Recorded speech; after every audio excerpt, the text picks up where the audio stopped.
আমার 5 কোটি টাকার মাল ছিনিয়ে নিয়ে গেল। আন্ডারওয়ার্ল্ডের কাছে কি জবাব দেবো আমি? এই তোরা সব হাতে চুরি পরে বসে যে ঘরের মধ্যে বসে থাক। তোমার মতো এত বড় প্রফেশনাল কিলার থাকতে আমার এত বড় ক্ষতি হলো কিভাবে? চোখে ধান্দা দেখতাছি লিডার, এমন ভয়ঙ্কর সন্ত্রাসী আমি জীবনও দেখিনি। এই বিপ্লব জীবনে কোনোদিন কোনো কাজে ফেল করেনি।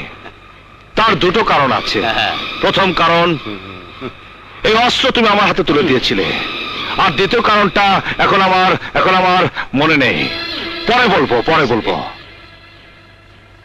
বার্মা থেকে ফেরার সঙ্গে সঙ্গে তোমার মেসেজ পেয়ে আমি জোসেফকে টার্গেট করি। ব্যাস, নিমেষে খেল খতম। এখানে 5 কোটি টাকার মাল আছে। সাদেক শিকদারের মুখের খাবার এখন আমার হাতের মুঠোয়। মালগুলো জায়গা মতো নিয়ে রাখ। এর একটা প্যাকেটও এদেশে বিক্রি হবে না, সব বিদেশে পাচার করে দেব। কারণ এদেশে যুব সমাজ নেশা আসক্ত হোক, আমি তা চাই না।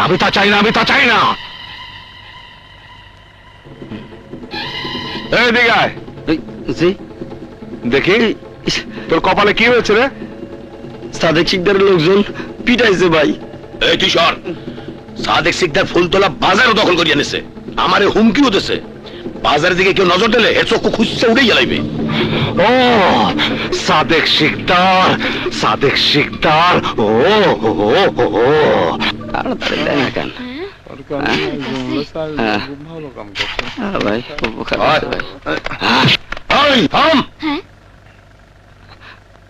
এক দানা চাইলে এখানে বিক্রি হইব না। চাইলের বস্তা সব চেয়ারম্যান সাহেবের গোডাউনে যাইব। এমন কাজ করবেন না, তাইলে আমাকে না খেয়ে মরতে হইব। চেয়ারম্যান সাদেক শিকদার আমাকে টাকা দেওয়ার কথা বলছে, টিম দেওয়ার কথা বলছে, বাস দেওয়ার কথা বলছে, কিছু দেয়নি। বাস দেওয়ার লেগেই তো আমরা আইছি, বুঝতে পারস নাই? ওই তোরা খাড়া আসছিস কেন? আরে কাওলা, বদ আওয়াজ করলো কোন হালারে?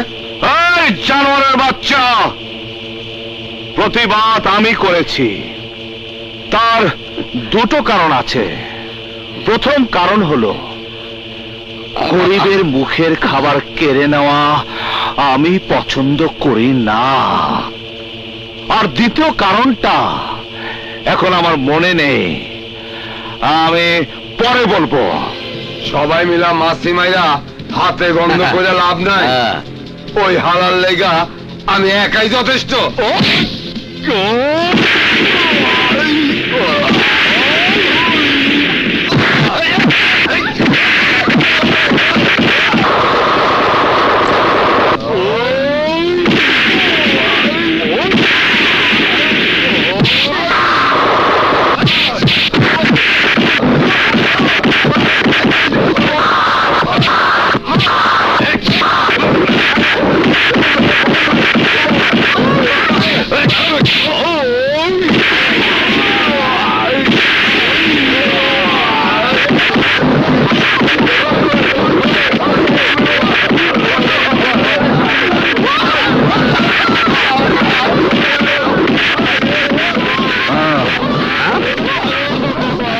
চাচা, ওরা কি বাঘের বাচ্চা? না না, ছাগলের বাচ্চা।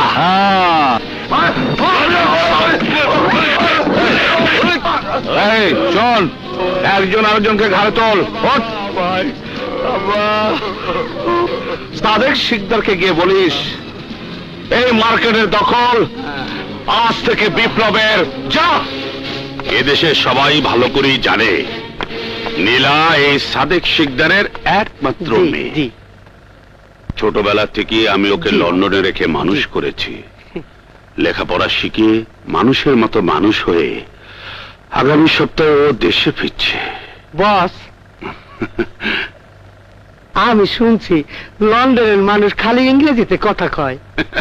শুধু লন্ডনের মানুষ না, আমার মেয়েও ইংরেজিতে কথা বলে। শোনো, বাড়িঘর সব পরিষ্কার পরিচ্ছন্ন করে রাখবে। একেবারে লন্ডনের বাড়ির মতো, তাই না বস? হ্যাঁ, এ, আর নীলা যেদিন আসবে সেদিন এয়ারপোর্ট থেকে শুরু করে আমার বাড়ির দরজা পর্যন্ত ফুলের পাড়ি বিছিয়ে দেবে। ওরে আয় রে কৃষ্ণ আমার আয়, ওরে আয় রে কৃষ্ণ আমার আয়। কি করছেন? তোমার মতো রূপসী মেয়ে আমি জীবনও দেখি নাই। আমার দিলে তুমি আগুন ধরায় দিছো। অনেক টাকা দেব, চলো আজ রাতটা তুমি আমার লগে থাকবা।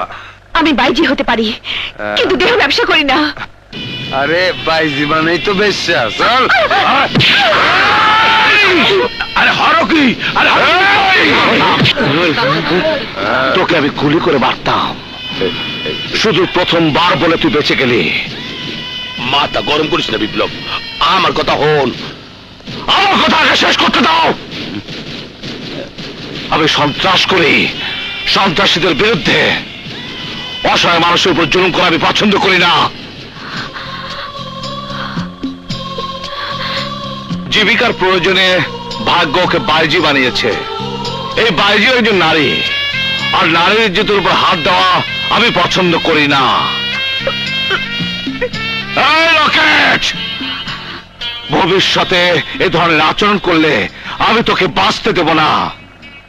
তার দুটো কারণ আছে। প্রথম কারণ, কাবিলা আমার হাতে অস্ত্র তুলে দিয়েছিল। আর দ্বিতীয় কারণটা এখন আমার মনে নেই। পরে বলবো। আয়, দিলি তো বিপ্লবের সেক্টরিয়ার সাথে যা, অহন বুঝবি। গুলি খাই মারলে আমার দোষ দিতে পারবি না। যাও মা, তুমি ঘরে যাও। আবার ফোন দিলি কেটা? বিপ্লব ফোন দিছে, আবার কোন ঘটনা ঘটায়? বিপ্লব কও। আচ্ছা, ঠিক আছে। কি খবর বস? আবার পুলিশের উৎপাত শুরু হয়েছে। প্রতিদিন খবরের কাগজ খুললেই চোখে পড়ে ভয়াবহ সব অপরাধের খবর।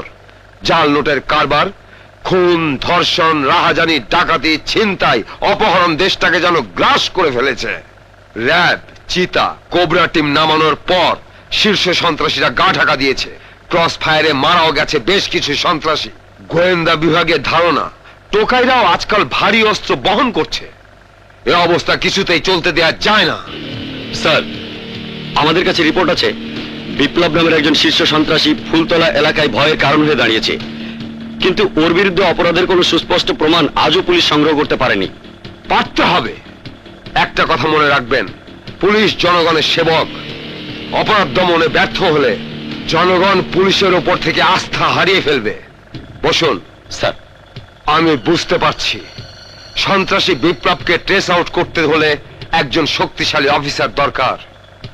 তাই এই মুহূর্তে আমি সিদ্ধান্ত নিচ্ছি, যাকে সেখানে পাঠাবো তার শক্তি ও বুদ্ধি অসাধারণ। তিনি হচ্ছেন এএসপি রকিব। এই তোমরা এদিকে যাও। তোমরা এই পাশে। ওকে। এই তোমরা এদিকে যাও। জি স্যার। আইতাছি। এই ঘরটা তল্লাশি করো। জি স্যার। পালা। ঘরে কেউ নেই স্যার। এদিকে আসো, চলো।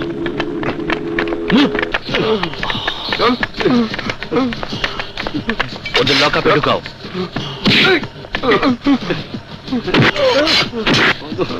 শোনো, কেসটা ফাইল করে কোর্টে চালান করে দাও। Okay sir.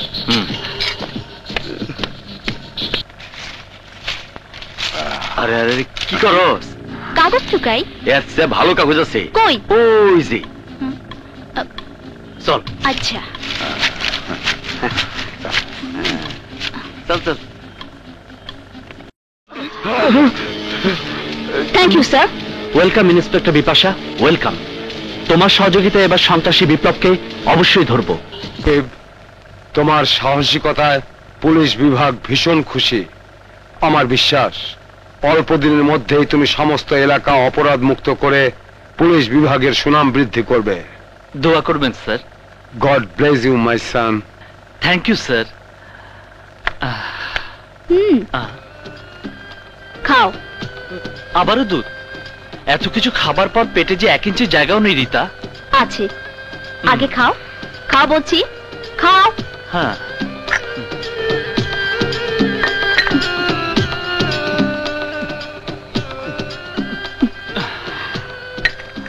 একটা কথার জবাব দাও তো ভাইয়া। কি কথা?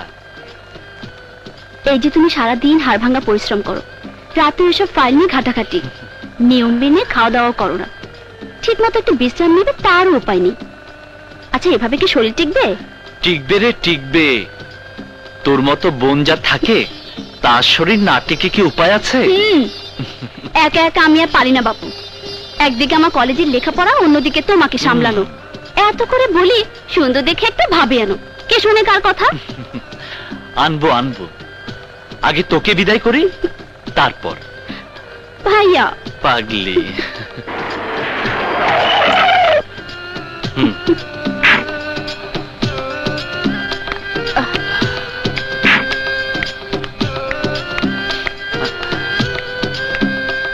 ক্লাস শেষ করে তাড়াতাড়ি বাসায় ফিরে যাস। ওকে ভাইয়া, বাই।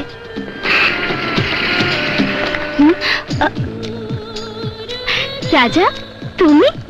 অবাক লাগছে, তোমাকে এখানে পাবো আমি ভাবতেই পারিনি। তোমার ভাইয়ের ট্রান্সফারের খবর শুনে মনটা ভীষণ খারাপ হয়ে পড়েছিল। তুমি তো জানো তোমাকে না দেখে একটা দিনও থাকতে পারি না। হঠাৎ মনে পড়লো আমার এক মামা এখানে চাকরি করেন, বাস সোজা মামার এখানে চলে এসেছি। কোথায় যাচ্ছিলে? তোমাকে যখন পেয়েছি তখন আর কলেজে যাচ্ছি না, চলো সমুদ্রে পাড়ে যাই। চলো। ডাইলে হালে ভেজাল, মনে হয় সাগরের পানি ভরছে। 2 বোতল শেষ করলাম, মাগার নেশা হইতাছে না। সত্যি বলছো তো? প্রতি সপ্তাহে আসবে? সত্যি সত্যি সত্যি। দোস্ত রে, আসল নেশা তো ওইখানে। চল যাই। চলো। হ্যাঁ চলো।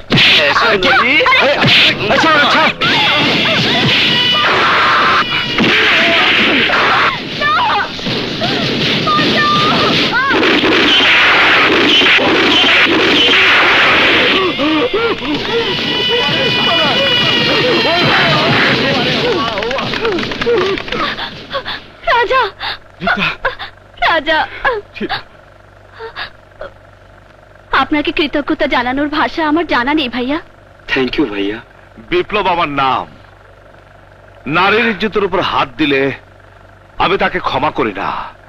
ওরা মায়ের জাত।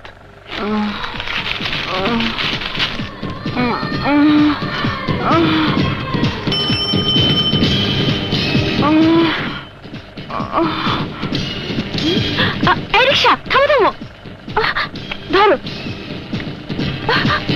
ওঠো ওঠো। এ কি, এই অসুস্থ শরীরে ভিক্ষা করতে বেরিয়েছো? তোমাকে না নিষেধ করেছি? ভিক্ষা না করে উপায় কি মা? আমার যে দুনিয়াতে কেউ নেই। কে বলেছে তোমার কেউ নেই? ওঠো।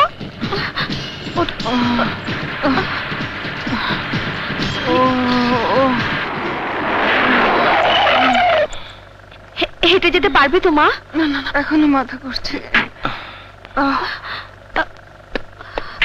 কি হয়েছে হেলেন? উনি কে? ওই বস্তিতে থাকে, ছেলে মেয়ে আত্মীয় স্বজন কেউ নেই, অসুস্থ শরীর নিয়ে ভিক্ষা করতে বেরিয়েছে।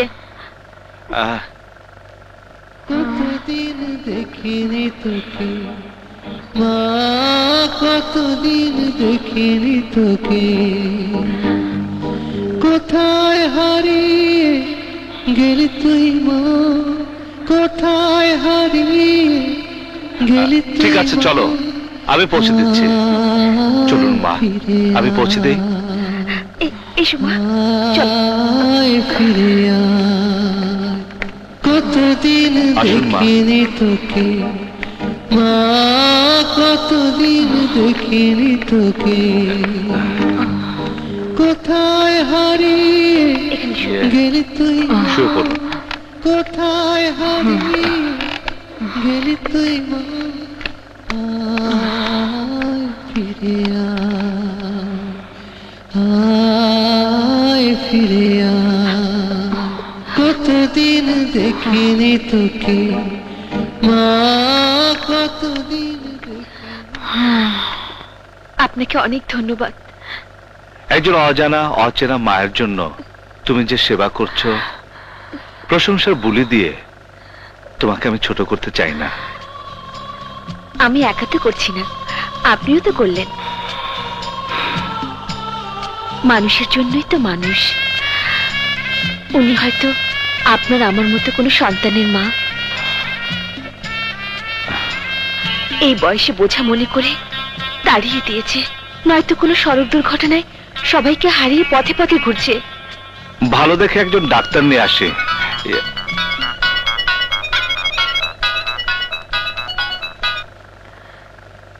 হ্যালো বিপ্লব, তুমি কই?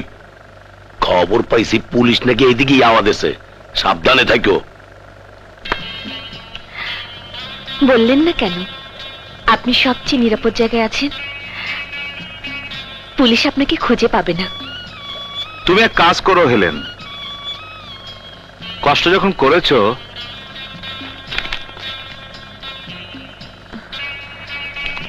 আর একটু করো। ভালো একজন ডাক্তার ডেকে এনে ওনার চিকিৎসা করো। হ্যাঁ, আর আসি। তুমি জানো না বিপ্লব, তোমার কথায় আমি মরতেও পারি। হেলেন, হেলেন, হেলেন, তোমার ঘরে গেছিলাম, শুনলাম তুমি এইখানে।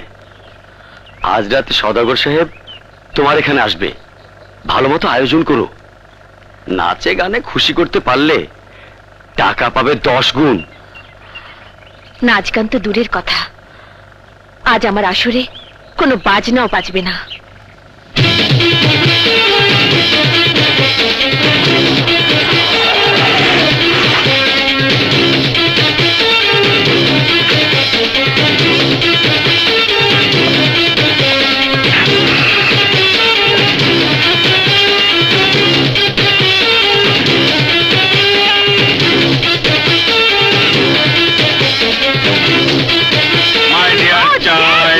আমার মামুনি নীলা,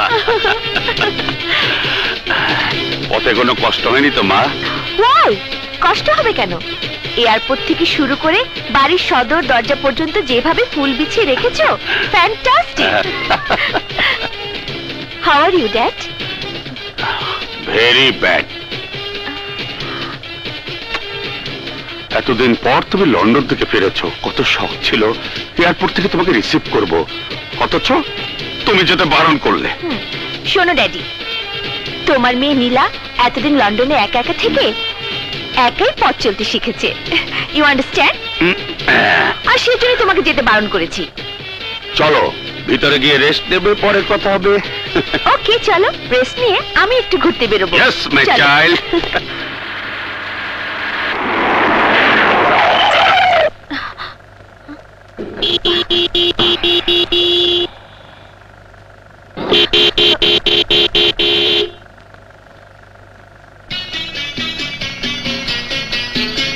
কি ব্যাপার, এরা কি নিয়ম কানুন কিছুই জানে না?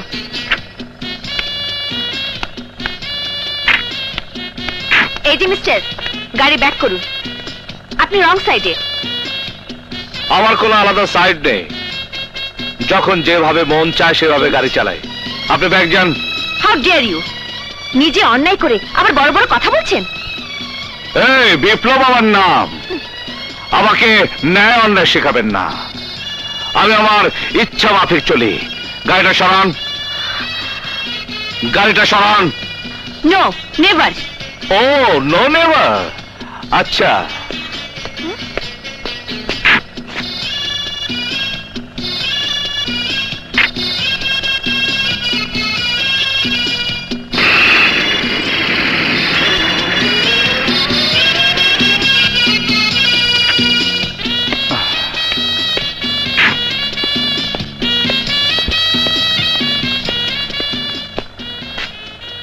গাড়িটা সরানোর দুটো কারণ আছে। প্রথম কারণ, আমি কখনো হাঁটতে শিখিনি। আর দ্বিতীয় কারণটা এখন আমার মনে নেই, পরে বলবো। আরে এই মিস্টার, শুনুন। এ কি আশ্চর্য! এ কি বিপাশা, তোমার চোখে পানি? কই স্যার, না তো। এগুলো নিয়ে আমি কি দাঁড়িয়ে থাকবো? সরি স্যার, বসুন না, বসুন। আমার জন্মদিনের কথা আপনি মনে রেখেছেন, এ যে আমার বিশ্বাস হচ্ছে না স্যার। কেন রাখবো না? দেশের প্রতি কর্তব্য পালন করে যেদিন তুমি প্রেসিডেন্ট অ্যাওয়ার্ড পেয়েছিলে সেদিনও তোমার জন্মদিন ছিল। মনে আছে বিপাশা, অফিসার্স কোয়ার্টারে আমরা সবাই মিলে সেদিন কত বড় উৎসব করেছিলাম? হ্যাঁ মনে আছে। আমাকে সাহায্য করার জন্য এই থানায় তুমি আসবে, এভাবে আবার তোমার দেখা পাবো আমি ভাবতেই পারিনি। যাকে আলাপ করার অনেক সময় পাওয়া যাবে। আগে এটা পড়ে এসো তো। কি হলো? ধরো, যাও শাড়িটা পরে এসো। আরে যাও পরে এসো। ঠিক আছে, আপনি বসুন স্যার, আমি পরে আসছি। থ্যাঙ্কস, যাও।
আমি জানতাম তুমি চলে যাবে, আসবে যদি, তাহলে এমন দিন এলে কেন?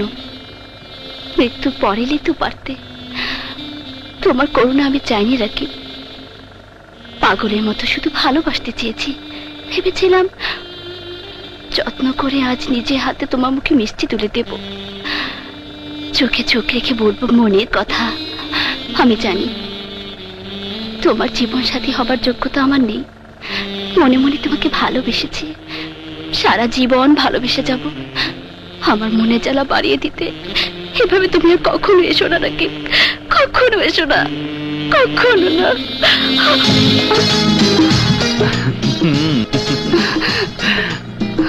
বিপাশা,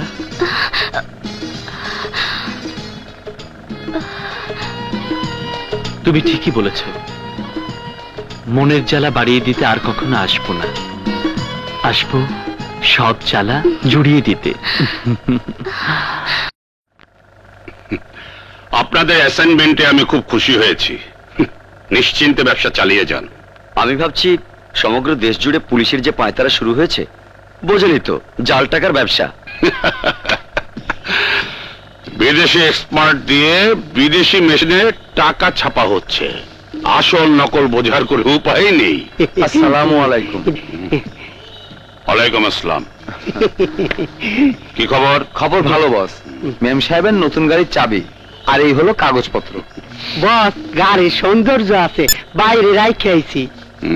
পেমেন্টে কোনো ঝামেলা হয়নি তো? না বস, জাল নোট বোঝার কোনো উপায় ছিল না। কে দেখলেন তো, আপনারা তো পুলিশের ভয়ে একেবারে অস্থির হয়ে আছে। বস, জাল টাকা ধরা পড়লো, পুলিশের পেদানি খেপে দোকানদার, আমাকে কি? চুপ। ড্যাডি, এসো মামুনি, এসো। ও ড্যাডি, তোমার গাড়ির মডেল চেঞ্জ করা হয়েছে, এই নাও চাবি। থ্যাংক ইউ ড্যাডি, আমার লক্ষ্মী daddy. Bye. Okay my child. পাগল মেয়ে আমার।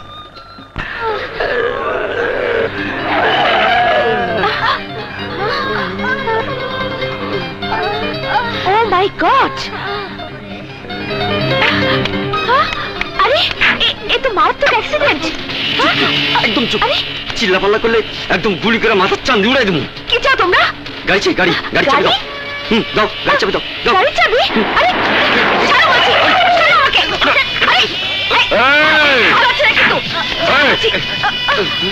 কি হয়েছে?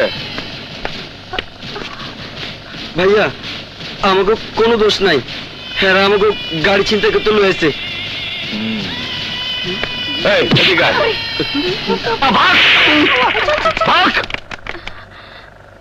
ইয়ে, ভয় নেই, আপনি যান যান। শুনুন, সিনেমার ডায়লগের মতো কৃতজ্ঞতা জানাবেন এই তো? ওসব আমি পছন্দ করি না।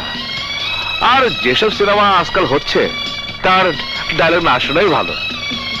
দেশে ফিরে সিনেমা এখনো দেখা হয়নি, শুনেছি এখানে প্রচুর নোংরা ছবি হয়, তাই ডায়লগও বলতে পারবো না। আমার নাম নীলা, লন্ডনে বড় হয়েছি, ওখানে লেখাপড়া শেষ করে কয়দিন হলো দেশে ফিরেছি। আসলে সেদিন আপনার আচরণ দেখে মনে হয়েছিল গুন্ডা সন্ত্রাসী, এই তো সন্ত্রাস আমি করি, তবে সন্ত্রাসের বিরুদ্ধে।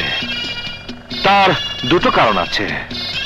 প্রথম কারণ, আমি অসহায় মানুষের উপর অত্যাচার পছন্দ করি না। আর দ্বিতীয় কারণটা এখন আমার মনে নেই, পরে বলবো।